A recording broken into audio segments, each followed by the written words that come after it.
Hi friends, ഈ വീഡിയോയിൽ നമ്മൾ പറയുന്നത് എഡ്യൂക്കേഷന് മറ്റ് വിഷയങ്ങളുമായിട്ടുള്ള ബന്ധം എന്താണ് എന്നതിനെ പറ്റിയാണ്.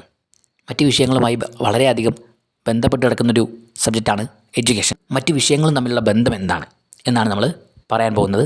ആദ്യമായിട്ട് എഡ്യൂക്കേഷൻ ആൻഡ് ഫിലോസഫി എന്ന സബ്ജക്റ്റുമായിട്ട് വിഷയമായിട്ട് എന്തൊക്കെയാണ് എഡ്യൂക്കേഷനുള്ള വിദ്യാഭ്യാസത്തിന് എന്തൊക്കെയാണ് ബന്ധമുള്ളത്, വിദ്യാഭ്യാസത്തിന് എന്തെങ്കിലും ബന്ധം ഫിലോസഫി എന്ന് പറയുന്ന ഈ വിഷയമായിട്ടുണ്ടോ എന്നുള്ളതാണ് നമ്മൾ പറയാൻ പോകുന്നത്. അപ്പോൾ എന്താണ് നമുക്ക് നോക്കാം. എഡ്യൂക്കേഷൻ ആൻഡ് ഫിലോസഫി ഇൻ്റർ ഡിസിപ്ലിനറിയിൽ രണ്ടോ അതിലധികമോ അക്കാദമിക് വിഷയങ്ങളെ ഒരു പ്രവർത്തനത്തിൽ സംയോജിപ്പിക്കുന്നു.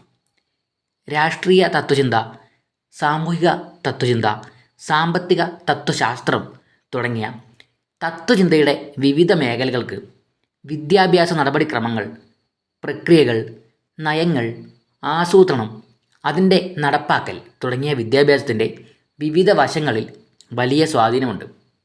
ഇവിടെ തത്വചിന്ത എന്ന് പറയുന്ന വിഷയത്തെപ്പറ്റി നമ്മൾ പറയുമ്പോൾ തത്വചിന്തയ്ക്ക് വിദ്യാഭ്യാസത്തിൻ്റെ പ്രവർത്തനങ്ങളൊക്കെ ആസൂത്രണം ചെയ്യുന്നതിൽ ഒരു വലിയ പ്രാധാന്യം, ഒരു വലിയ പങ്കുണ്ട് എന്നുള്ളതാണ്. അപ്പോൾ അതാണ് ഈ രാഷ്ട്രീയമായിട്ടും അതേപോലെ സാമൂഹികമായിട്ടും സാമ്പത്തികമായിട്ടും ഒക്കെയുള്ള തത്വചിന്തയുമായിട്ട് വളരെ അടുത്ത് കിടക്കുകയാണ് വിദ്യാഭ്യാസം എന്നുള്ളതാണ്. അപ്പോൾ അങ്ങനെ ഇതും തത്വചിന്തയും വിദ്യാഭ്യാസവുമായിട്ട് വളരെ അടുത്ത് കിടക്കുന്നു എന്നുള്ളതാണ്.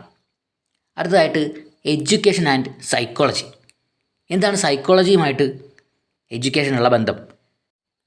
അധ്യാപനത്തിൽ പ്രയോഗിക്കുന്ന മനഃശാസ്ത്രം സ്ഥാപനങ്ങൾ എന്ന നിലയിൽ സ്കൂളുകളുടെ സാമൂഹിക മനഃശാസ്ത്രം വിദ്യാഭ്യാസ സാഹചര്യങ്ങളിൽ മനുഷ്യർ എങ്ങനെ പഠിക്കുന്നു, വിദ്യാഭ്യാസ ഇടപെടലുകളുടെ ഫലപ്രാപ്തി, അതിൻ്റെ മനഃശാസ്ത്രം വിദ്യാർത്ഥികൾ എങ്ങനെ പഠിക്കുന്നു, വികസിക്കുന്നു എന്നതിനെക്കുറിച്ചുള്ള പഠനമാണ്. അപ്പോൾ വിദ്യാഭ്യാസവുമായിട്ട് മനഃശാസ്ത്രം വളരെ അടുത്ത് ബന്ധപ്പെട്ട് നിൽക്കുകയാണ്. മനുഷ്യരെങ്ങനെയാണ് പഠിക്കുന്നത്, അവരെങ്ങനെയാണ് കാര്യങ്ങൾ ചെയ്യുന്നത് എന്നതിനെപ്പറ്റി പഠിക്കുകയാണ് മനഃശാസ്ത്രം ചെയ്യുന്നത്. അപ്പോൾ ഇവിടെ വിദ്യാർത്ഥികൾ മനുഷ്യരെപ്പറ്റി മനസ്സിലാക്കുകയും ആഴത്തിൽ പഠിക്കുകയും ചെയ്യുന്നു. അങ്ങനെയുള്ളൊരു സബ്ജക്റ്റാണ് മനഃശാസ്ത്രം. അതുകൊണ്ട് തന്നെ ഇവിടെ വിദ്യാഭ്യാസവും മനഃശാസ്ത്രവുമായിട്ട് വളരെ അടുത്ത് നിൽക്കുന്നതായിട്ട് നമുക്ക് മനസ്സിലാക്കാൻ വേണ്ടി പറ്റും. അപ്പോൾ മനഃശാസ്ത്രവും വിദ്യാഭ്യാസവും വളരെ അടുത്ത് തന്നെ ബന്ധപ്പെട്ടിരിക്കുന്നു. അടുത്തതായിട്ട് എഡ്യൂക്കേഷൻ ആൻഡ് സോഷ്യോളജിയുമായി എങ്ങനെയാണ് വിദ്യാഭ്യാസം ബന്ധപ്പെട്ടിരിക്കുന്നതെന്ന് നോക്കാം. വിദ്യാഭ്യാസത്തോടുള്ള ഒരു സാമൂഹ്യ ശാസ്ത്ര സമീപനത്തിൻ്റെ ആവശ്യകത സൂചിപ്പിച്ച ആദ്യത്തെ വ്യക്തി എമിൽ ഡർഗെയിമായിരുന്നു.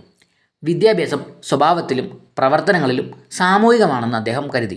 വിദ്യാഭ്യാസം ഒരു സാമൂഹികമായിട്ട് ഒരു സമൂഹത്തിലെ ആളുകൾ കൂടി ചേർന്ന് നടത്തുന്ന ഒരു പ്രക്രിയ ആയതുകൊണ്ട് തന്നെ സോഷ്യോളജിയുമായിട്ട് വിദ്യാഭ്യാസത്തിന് വളരെ അടുത്ത ബന്ധം ഉണ്ട് എന്നുള്ളതാണ്. ഇതിൻ്റെ ആവശ്യകതയെപ്പറ്റി ആദ്യം തന്നെ പറഞ്ഞിട്ടുള്ള വ്യക്തി എമിൽ ഡർഗെയിമായിരുന്നു.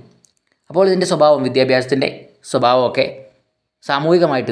സമൂഹവുമായിട്ട് ബന്ധപ്പെട്ടിരിക്കുന്നതുകൊണ്ട് തന്നെ സോഷ്യോളജി സമൂഹത്തെപ്പറ്റി പഠിക്കുന്ന ഒരു പഠനശാഖയായതുകൊണ്ട് വിദ്യാഭ്യാസം സാമൂഹികമായതുകൊണ്ട് സമൂഹശാസ്ത്രവുമായിട്ട് സോഷ്യോളജിയുമായിട്ടൊക്കെ വളരെ അടുത്ത് ബന്ധപ്പെട്ടിരിക്കുന്ന ഒരു കാര്യമാണ് വിദ്യാഭ്യാസവും സമൂഹശാസ്ത്രവും തമ്മിൽ വളരെ നന്നായിട്ട് ബന്ധപ്പെട്ടിരിക്കുന്നു. സമൂഹത്തിലാണ് ശരിക്കും വിദ്യാഭ്യാസം നടക്കുന്നത്, സമൂഹത്തിലെ ആളുകളാണ് വിദ്യാഭ്യാസം നേടുന്നത്.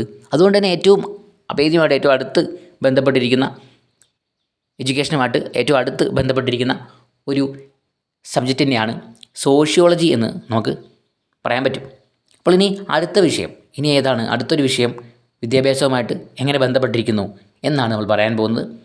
എഡ്യൂക്കേഷൻ ആൻഡ് ആന്ത്രോപോളജി എങ്ങനെയാണ് എഡ്യൂക്കേഷനുമായിട്ട് ബന്ധപ്പെട്ടിരിക്കുന്നത്? വിദ്യാർത്ഥികൾ പഠിക്കുന്നത് പരസ്പര സന്ദേശങ്ങളിലൂടെയോ അല്ലെങ്കിൽ അവർ കൈമാറ്റം ചെയ്യപ്പെടുന്ന മാധ്യമത്തിലൂടെയോ വരാനിരിക്കുന്ന സമൂഹത്തിൻ്റെ രൂപത്തെ സ്വാധീനിക്കും.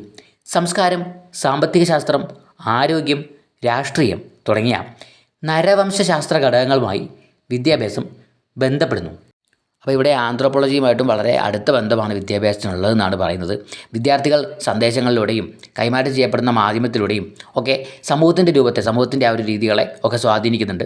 അപ്പോൾ അതുകൊണ്ട് തന്നെ ഈ രീതിയിൽ സമൂഹം മാറി മാറ്റത്തിലേക്ക് വിധേയമായിക്കൊണ്ടിരിക്കുകയാണ്.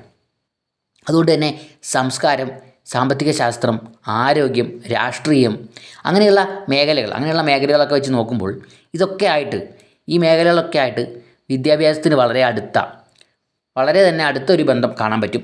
അതുകൊണ്ട് തന്നെ ഈ വിഷയവുമായിട്ടും വിദ്യാഭ്യാസം നന്നായിട്ട് ബന്ധപ്പെട്ടിരിക്കുന്നു എന്നുള്ളതാണ്.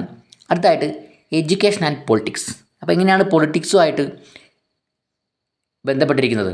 വിദ്യാഭ്യാസം എങ്ങനെയാണ് ബന്ധപ്പെട്ടിരിക്കുന്നത്? ചരിത്രപരമായി രാഷ്ട്രീയവും വിദ്യാഭ്യാസവും തമ്മിലുള്ള ബന്ധം നന്നായി ഉണ്ടായിട്ടുണ്ട്. രാഷ്ട്രീയക്കാർ ആഗ്രഹിക്കുന്ന തരത്തിലുള്ള സമൂഹത്തെക്കുറിച്ചുള്ള ദർശനം മുന്നോട്ട് വയ്ക്കുന്നു. അത് നേടുന്നതിനുള്ള പ്രധാന മാർഗങ്ങളിലൊന്നാണ് വിദ്യാഭ്യാസം. അപ്പോൾ രാഷ്ട്രീയക്കാരെന്താണ് ചെയ്യുന്നത്? അവരാഗ്രഹിക്കുന്ന ഒരു സമൂഹത്തെക്കുറിച്ച് ഒരു ദർശനം, ഒരു കാര്യം മുന്നോട്ട് വയ്ക്കുന്നു.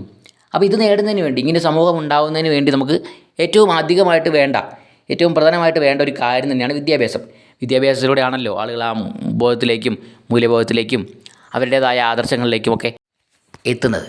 അപ്പോൾ അതുകൊണ്ട് തന്നെ വിദ്യാഭ്യാസത്തിന് പൊളിറ്റിക്സുമായിട്ട് വളരെ അടുത്ത ഒരു ബന്ധമുണ്ട്. അപ്പോൾ അതുകൊണ്ട് തന്നെ ഈ രണ്ട് വിഷയങ്ങൾ തമ്മിൽ നന്നായിട്ട് തന്നെ ബന്ധപ്പെട്ടിരിക്കുന്നു എന്ന് നമുക്ക് മനസ്സിലാക്കാൻ വേണ്ടി പറ്റും. അപ്പോൾ ഇനി അടുത്ത വിഷയം എങ്ങനെയാണ് ബന്ധപ്പെട്ടിരിക്കുന്നത് വിദ്യാഭ്യാസവുമായിട്ട് എന്ന് നമുക്ക് നോക്കാം. Education and economics. എങ്ങനെയാണ് എക്കണോമിക്സ് വിദ്യാഭ്യാസവുമായിട്ട് ബന്ധപ്പെട്ടിരിക്കുന്നത്? വിദ്യാഭ്യാസവുമായി ബന്ധപ്പെട്ട സാമ്പത്തിക പ്രശ്നങ്ങളെക്കുറിച്ചുള്ള പഠനമാണ് വിദ്യാഭ്യാസത്തിൻ്റെ സാമ്പത്തിക ശാസ്ത്രം. വിദ്യാഭ്യാസത്തിൻ്റെ ആവശ്യകത, ധനസഹായം, വിതരണം തുടങ്ങിയവ ഇതിൽ ഉൾപ്പെടുന്നു. അപ്പോൾ ഈ എക്കണോമിക്സ് വിദ്യാഭ്യാസത്തെ പറ്റിയുള്ള കാര്യങ്ങൾ, വിദ്യാഭ്യാസത്തിൻ്റെ പണവുമായിട്ട് ബന്ധപ്പെട്ട കാര്യങ്ങൾ, വിദ്യാഭ്യാസത്തിൻ്റെ ആ ഒരു സാമ്പത്തിക ശാസ്ത്രം, വിദ്യാഭ്യാസത്തിൻ്റെ ആ ഒരു പ്രാധാന്യം എത്രത്തോളമാണ്, വിദ്യാഭ്യാസത്തിന് ലഭിക്കുന്ന ധനസഹായം, അതിൻ്റെ വിതരണം, ഇതൊക്കെ എങ്ങനെയാണ് എന്നതിനെ പറ്റിയൊക്കെ പഠിക്കുന്ന അങ്ങനെ പറ്റിയുള്ളൊരു കാര്യമാണ് വിദ്യാഭ്യാസത്തിൻ്റെ സാമ്പത്തിക ശാസ്ത്രം. അപ്പോൾ ഇവിടെ വിദ്യാഭ്യാസവും സമ്പത്ത് ഉണ്ടെങ്കിൽ മാത്രമേ നമുക്ക് നടത്തിക്കൊണ്ടുപോകാൻ കഴിയുള്ളൂ. അപ്പോൾ അതുകൊണ്ട് തന്നെ ഇവിടെയും വിദ്യാഭ്യാസവും സാമ്പത്തിക ശാസ്ത്രവുമായിട്ട് വളരെ നല്ല രീതിയിൽ തന്നെ ബന്ധപ്പെട്ടിരിക്കുന്നു എന്ന് നമുക്ക് മനസ്സിലാക്കാൻ പറ്റും. അടുത്ത വിഷയം ഹിസ്റ്ററിയാണ്. നമുക്കറിയാം, ചരിത്രം വളരെ അടുത്ത് ബന്ധപ്പെട്ടിരിക്കുന്നുണ്ട്. ഇന്ത്യയിലെ തദ്ദേശീയ വിദ്യാഭ്യാസത്തിൻ്റെ ചരിത്രം ഇന്ത്യയിലെ എല്ലാ വിദ്യാഭ്യാസ നയങ്ങളുടെയും പരിഷ്കാരങ്ങളുടെയും അടിസ്ഥാനമായി പ്രവർത്തിക്കുന്നു. അതുകൊണ്ട് മുൻകാല വിദ്യാഭ്യാസത്തെ പറ്റിയുള്ള പഠനം വിദ്യാഭ്യാസത്തിൻ്റെ ഭാവി നിർണ്ണയിക്കാൻ സഹായിക്കുന്നു.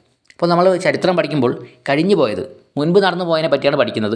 അപ്പോൾ അങ്ങനെ പഠിക്കുന്ന സമയത്ത് തന്നെ ഭാവിയിൽ വിദ്യാഭ്യാസം എങ്ങനെയൊക്കെയാണ് മുന്നോട്ട് പോവുക, എന്തൊക്കെ രീതിയിലുള്ള കാര്യങ്ങളാണ് ഭാവിയിൽ സംഭവിക്കുക എന്നതിനെ പറ്റി, അതിൻ്റെ ഒരു ഭാവി നമുക്ക് മുൻകൂട്ടി നിശ്ചയിക്കാൻ, നിർണ്ണയിക്കാൻ, അതിനെപ്പറ്റി നമുക്ക് പ്ലാനുകൾ ഉണ്ടാക്കാൻ, കാര്യങ്ങൾ ചെയ്യാൻ, എങ്ങനെയാണ് ഇനി വിദ്യാഭ്യാസം മുന്നോട്ട് പോവുക എന്നതിനെ പറ്റി ഒന്ന് ചിന്തിക്കാനൊക്കെ ഈ ചരിത്രം സഹായിക്കുന്നുണ്ട്. കാരണം കഴിഞ്ഞ കാലത്തെ അടിസ്ഥാനമാക്കിയാണ് നമുക്കിനി വരാൻ പോകുന്ന കാലത്തെ പറ്റി പറയാൻ പറ്റുകയുള്ളൂ. അപ്പോൾ അത് വിദ്യാഭ്യാസത്തിൻ്റെ കാര്യത്തിലും അങ്ങനെ തന്നെയാണ്. അപ്പോൾ ഈ ചരിത്രം വിദ്യാഭ്യാസത്തിൻ്റെ ആ ഒരു വിഷയമായിട്ട്, ആ ഒരു മേഖലയുമായിട്ട് വളരെ ബന്ധപ്പെട്ടിരിക്കുന്നു. അപ്പോൾ ഇതൊക്കെയാണ് നമുക്ക് എഡ്യൂക്കേഷനുമായിട്ട് ഇത്രയും വിഷയങ്ങൾക്കുള്ള, എഡ്യൂക്കേഷനും ഹിസ്റ്ററിയും എക്കണോമിക്സും സോഷ്യോളജിയും ആന്ത്രോപോളജിയും ഒക്കെ ആയിട്ടുള്ള വിഷയങ്ങളും എഡ്യൂക്കേഷനുമായിട്ട് ഇങ്ങനെയൊക്കെ ബന്ധപ്പെട്ടിരിക്കുന്നുണ്ട്. അപ്പോൾ നിങ്ങൾക്ക് ഇത്രയും കാര്യങ്ങൾ മനസ്സിലായെന്ന് വിചാരിക്കുന്നു. അടുത്ത വീഡിയോയുമായിട്ട് നമുക്ക് കാണാം. Thank you.